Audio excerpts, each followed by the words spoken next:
Flores. Isurat diri giyakan. Yenso surat. Kinahanglan ang spelling. Ha? What do you mean by Flores? Or what is Flores in English?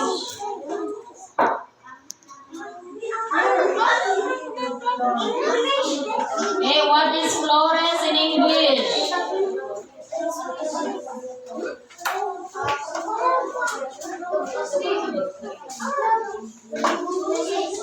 Okay, Ate Tir, nagawa na Ate Tir. May datang nakuha. Ulang-ulang.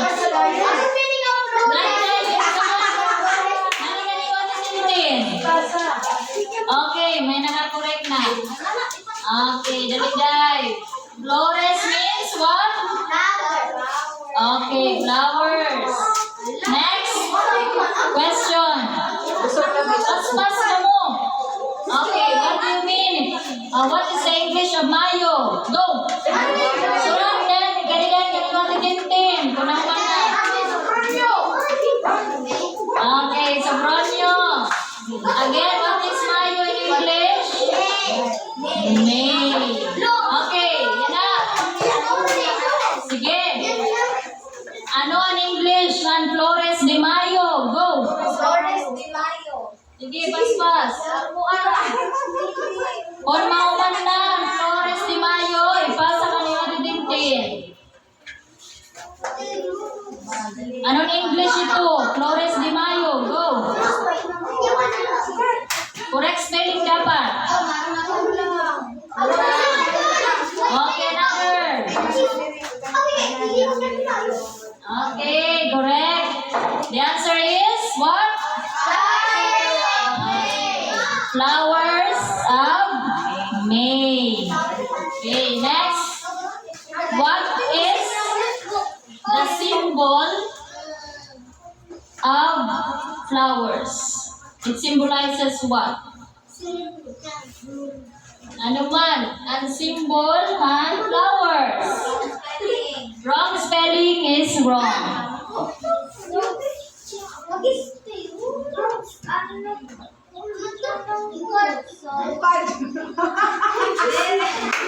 Ano ang simbolo ng flowers? Yung mga buwan. Nagtitigangan B.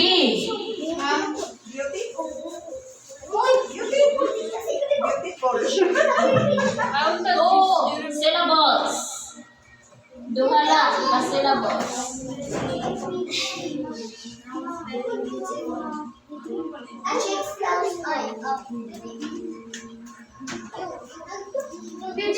Na. Maray pa man ang lumat.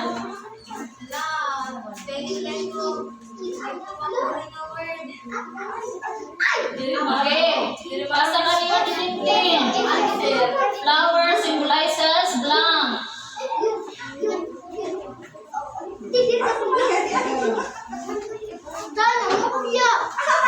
Ano? Namupya na. Bali-bali na natin. Iya, kami dali. Nagkaroon na kayo kopya. Upaya.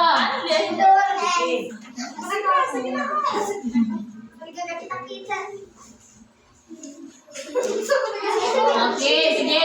Beda na. Ano kayo man yun ang cancel? Nagtitigangan B. Nagtatapos ang Y. Beautiful.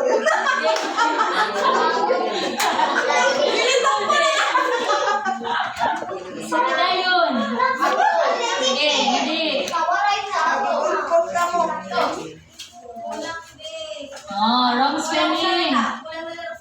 Upaya. Namamon spelling. Ano na, beda na. Sige, ano, mag-try. Sige, upaya nga maamo. Oh, kinanglan amon spelling. Okay, sige. May nakakorek kita. Kahit Gisa, yan ang balay ni. Nakamo na. So, flower symbolizes beauty.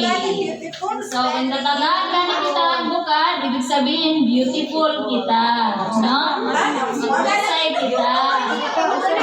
Sige. Okay? Sige.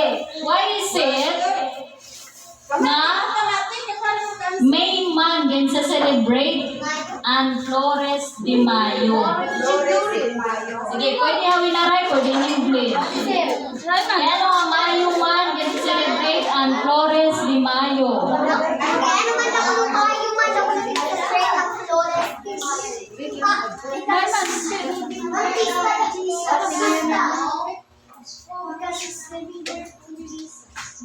Upaya.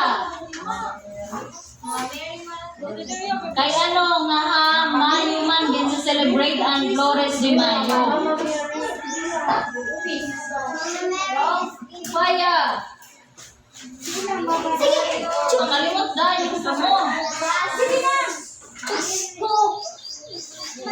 Pasko daw. Ay, ano dapat gawang Pasko? Sige. Sige na.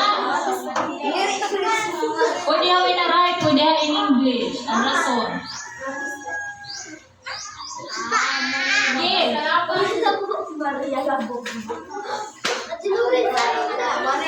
Oh, pwede hawin na right. Para maka-answer.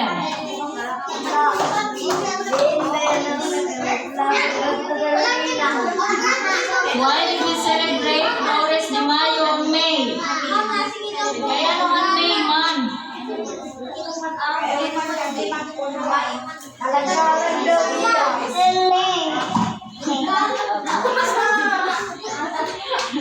Hindi na si Mami. Uy, dili kalag-kalag. Okay, may nag-answer na? Nag-loading na?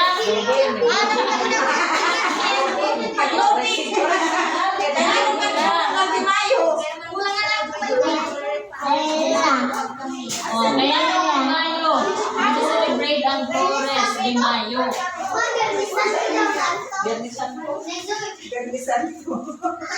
Kaya naman ay tabuhan yung palibot. Ano mga yan? Ano na yung tabuhan mga tanom, mga bukad? Very good. So, the flowers bloom abundantly during May.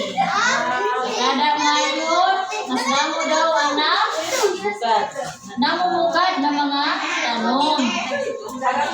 Oo, sige na study. Okay. Who is the most beautiful and blessed among women?